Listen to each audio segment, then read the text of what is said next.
Get ready with me while I talk about my sorority horror story. So I joined a sorority in freshman year of college, and it was during COVID time.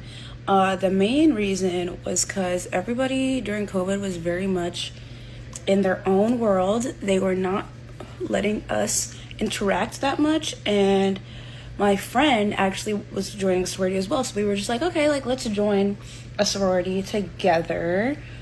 Mind you, in high school, I always knew I was never gonna actually be a sorority girl, so I don't really know why I decided that I was gonna join a sorority, but you know what? Sometimes it's very much YOLO around here. So I go through the recruitment process, and it was honestly very easy because it was online. And the first dumb mistake I made while joining the sorority was willingly knowing that it was a Jewish sorority. Mind you, I am not Jewish, like not even a little bit.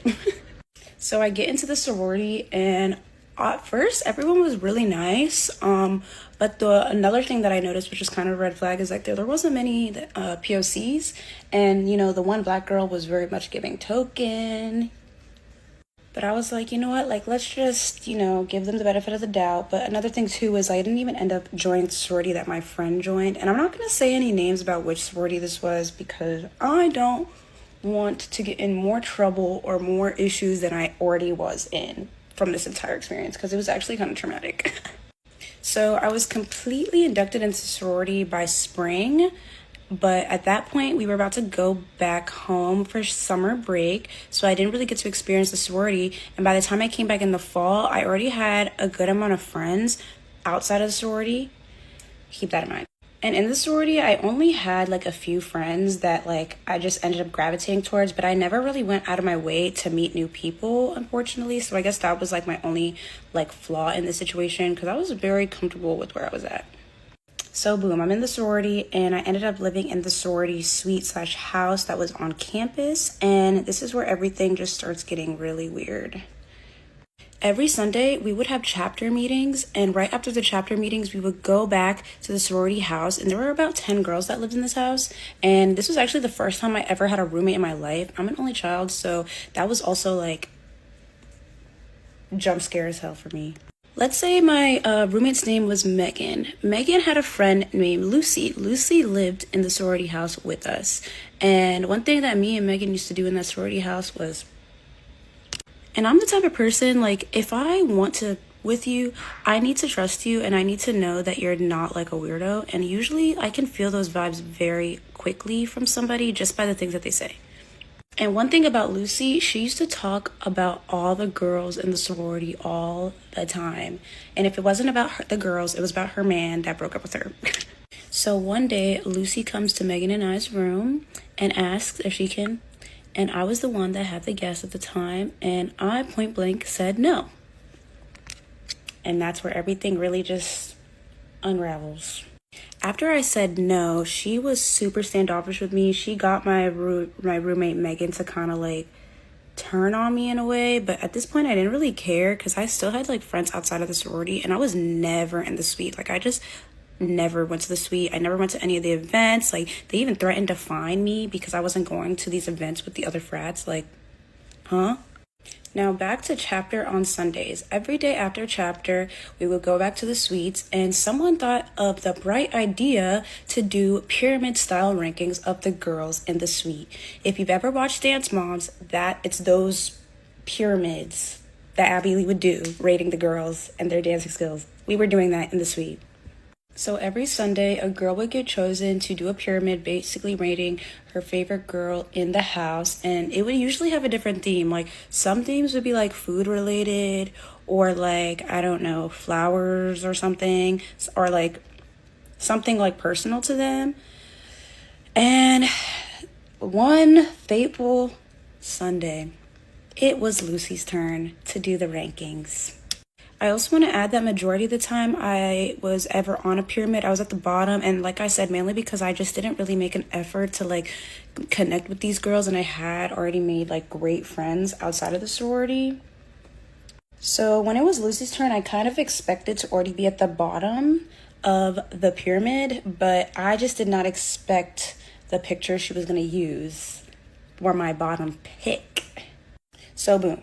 It is her turn, And the theme that she decided to do was cartoon characters that remind me of you. So some of her friends in the house got really cutie characters. One was like Tweety Bird. The other one was like the tiger from Kung Fu Panda. Like really cutie Hello Kitty, like cutie little characters. And intuitively, I already knew she was going to be on some BS with my character. I just didn't know how far she was going to take it. She also was giving explanations to people as to why she chose their characters. So she unveils my card on the pyramid, and lo and behold, guess who she picks? Rafiki from The Lion King, the monkey. Also, I want to mention that I was the only... Yo, something just told me, Rafiki. If you just read my lips right before she said that, I knew it. I goddamn knew it. It was gonna be Rafiki. I knew it. I knew it just by her putting on all this makeup. Simba looking ass. Black girl in this house, and in the entire sorority, I think there was probably like two, like, seriously, you know that they're black, and one like white passing girl.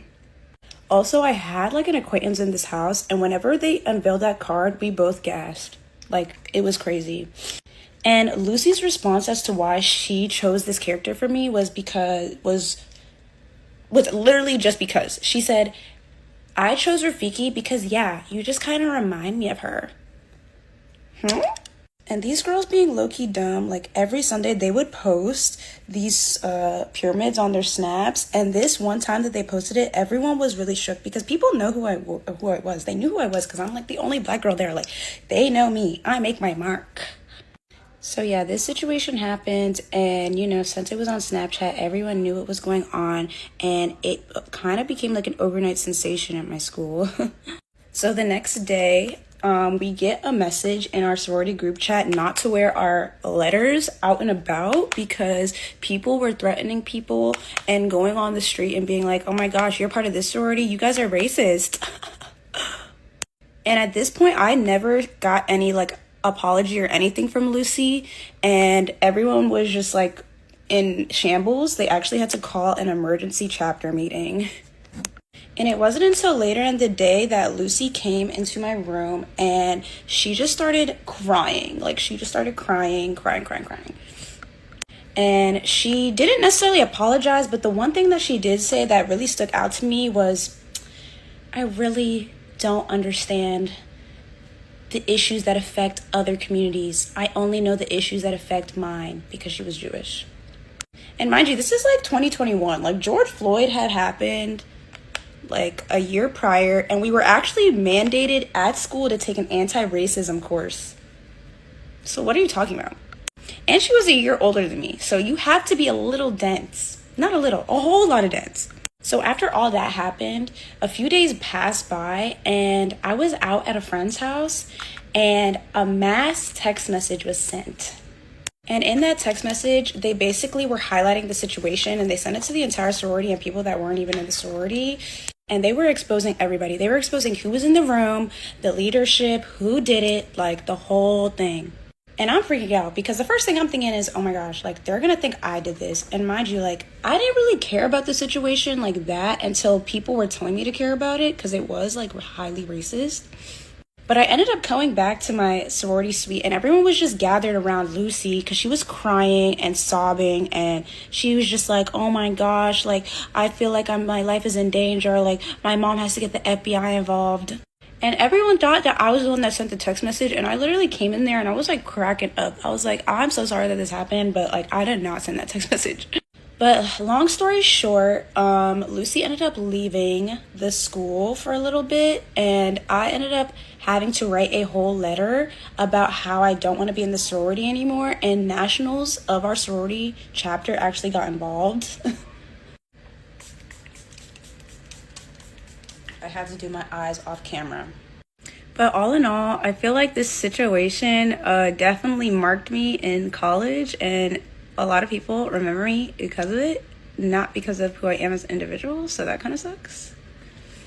It is what it is though, because it was definitely character developing. But here's the makeup for tonight. Let me know if you guys like it, and let me know if I should do more story times because I feel like my life is weird, but like in the best way and also in the worst way.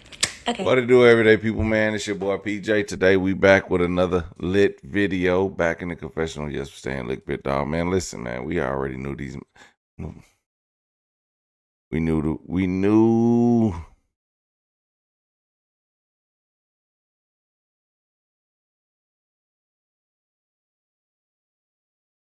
We knew what they was gonna do. We knew what they was gonna do, golly, and then play the victim. Like, oh my gosh, I didn't want it to take this far. Why are you crying, ma'am?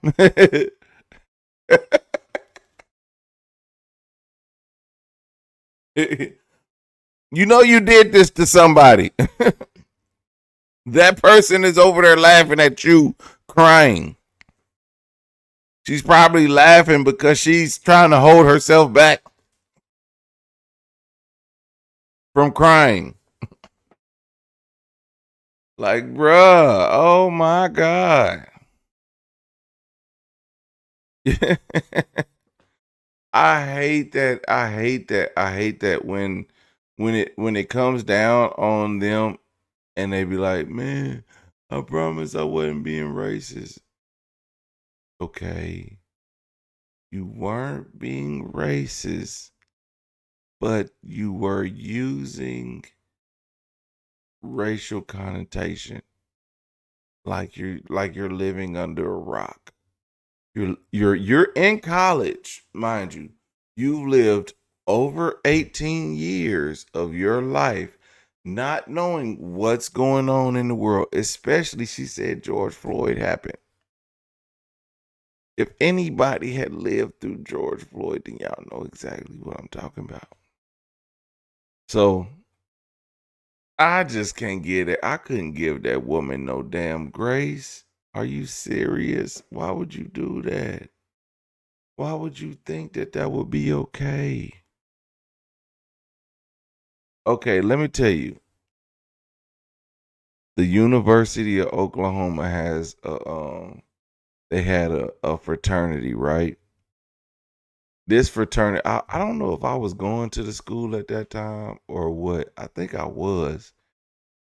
It either I was going to the no, either I was going to the school or it happened the year after.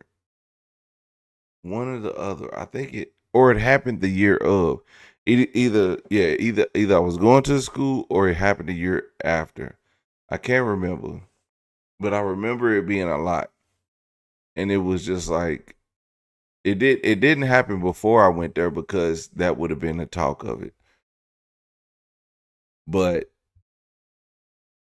they had this chant on their bus, and it was a racist chant, and someone recorded it and they put it on their like Snapchat or Facebook or something.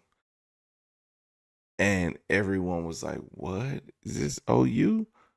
But then when it come down to it, you know what's crazy is that chant had been passed down from generation to generation to generation. Oklahoma closed that chapter. They said, nope, y'all will not pass on another racist chant to another generation on this campus. Closed the entire chapter down. And other chapters have been investigated for the same behavior. Hey, and guess what that fraternity hired for the um for to perform at their summer thing. Just guess. Honey mama, who you think they hired to come rap at their summer thing? I'm gonna give you 10 seconds. 10, 9, 8, a minute with Mishi. 7, 6, 5, 4, 3. Who y'all think? Y'all don't know? Okay.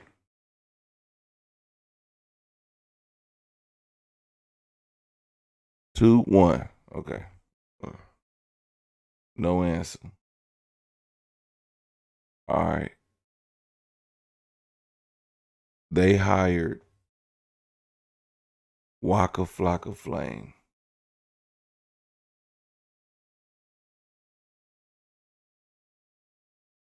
Waka Flocka Flame. I, my money up. Now I can't re-up. Ran up in his spot just to get my stacks up. Now I'm back on deck. So shawty, what the fuck you want? I heard he talking shit, but this ain't what the fuck you want. Lock the CEO up. And these white boys was yelling nigga at every word they could. They hired YG. My nigga, my nigga. They was saying it. Listen, I was watching TikTok the other day, and it was this white girl from Oklahoma, and she was on there, and this nigga this nigga that, this nigga this, and people was like, people was sending it to me like, she work at your job? I said, hell no, she don't work at my job. She just driving by, cause ain't no way somebody gonna hire that fool. Ain't no way use a nigga like that. But yeah, that same chapter. Um, yeah, crazy situation.